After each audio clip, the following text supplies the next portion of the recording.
Um, what about your relationship with your adopted mother today, and as well as the parents that you stayed in New Jersey? New Jersey. Do you keep in touch? And We keep in touch. Like they ultimately become my part of my family right now. No matter what, holiday, hurricane day, whenever what day we call, we get in touch. I call them mom and dad.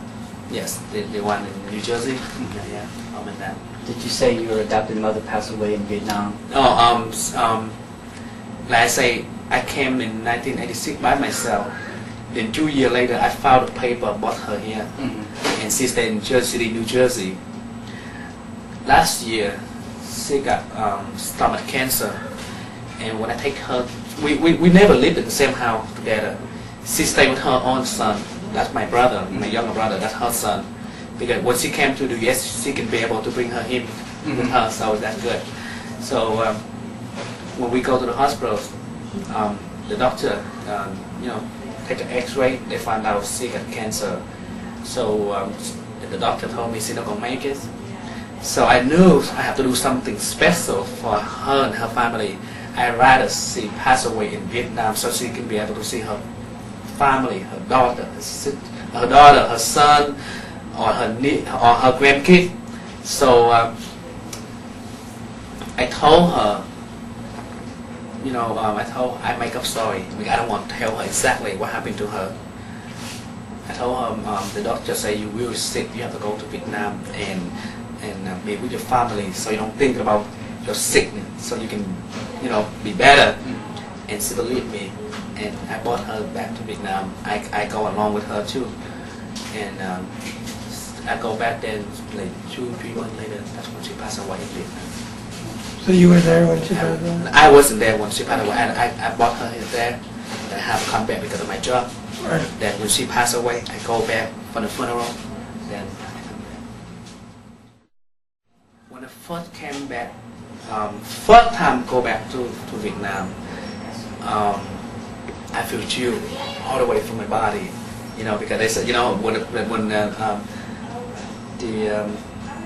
they say, okay, we in Saigon, Tanzania airport another 15 minutes, because the area Tanzania, that's real no area to me because that's where I live. I live in like only 10 minutes from the airport, so I heard the plane go up and down, all the time when I was little, so I really know the area. But being back in almost 20 years, you feel like, oh my God, how things gonna look like. Does this look like before when I was young? Cause I remember I sell newspaper. You have to walk. You don't have like the store like over here. You have to walk around Saigon. Every cafe, shop you go, every restaurant. So I really know. But when I came back, I don't know. I don't remember nothing anymore. Things are changed. Everything changed. And it feels good to go back. Yeah. You feel like you lost something in the middle, but you cannot figure out. Like you were young, you never been grow up here, but all of a sudden you go back when you were adult, so you feel missing something in the middle. Yeah. When you were in Vietnam, how did people treat you when you came back? Did you meet old friends or people that you knew before? Okay. I like that part the most because when you came back, people treat you different. They look you down no more because you are from foreign country now. You're not from there no more, so they respect you more, look up you more, and that's when I feel myself first time come back to my country and feel good. Yeah.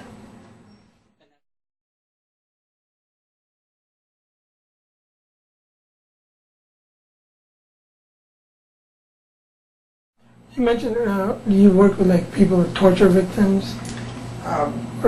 That's another piece of the puzzle of the project, yeah. Because what I was thinking is, and I don't know if there's any correlation there, about when they moved out here, whether it's just Vietnamese or Amerasians, they had to give up everything back home and come here. Yeah. And now this is almost like a second move of the same nature. Would that be comparable? You mean Katrina? the folks from? Oh Yeah. my God, yeah, yeah. We've talked about that as far as a massive hit to their sense, to their being. I mean, so many of them I mean, we had a guy who came in the other day.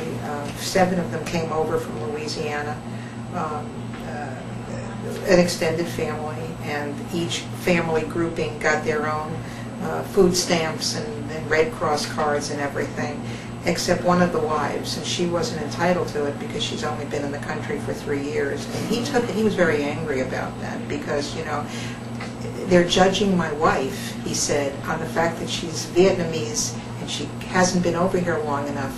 But she's an American, and we all came from Louisiana, and he was angry, and it was real. Mm-hmm. I mean, and I made a phone call, and of course we found out from the top that there should not be that. This woman should have been included in this food stamp, but she wasn't, so it was a double hit. The family was angry because they were seeing them as Vietnamese refugees and not Louisiana survivors from this hurricane. So I think a lot of people have talked about that. You know, that they're sad. Now there are a lot of people we've seen that have been in New Orleans for years. I mean, they are. You know, but then the few that have just been more recent, come over more recently, that have expressed that this is a double hit for them. And they don't want to be judged as Vietnamese. They want to be judged as Americans who were just in a devastating hurricane. Right, which makes sense. Yeah. Thank you. You guys were great. Very well.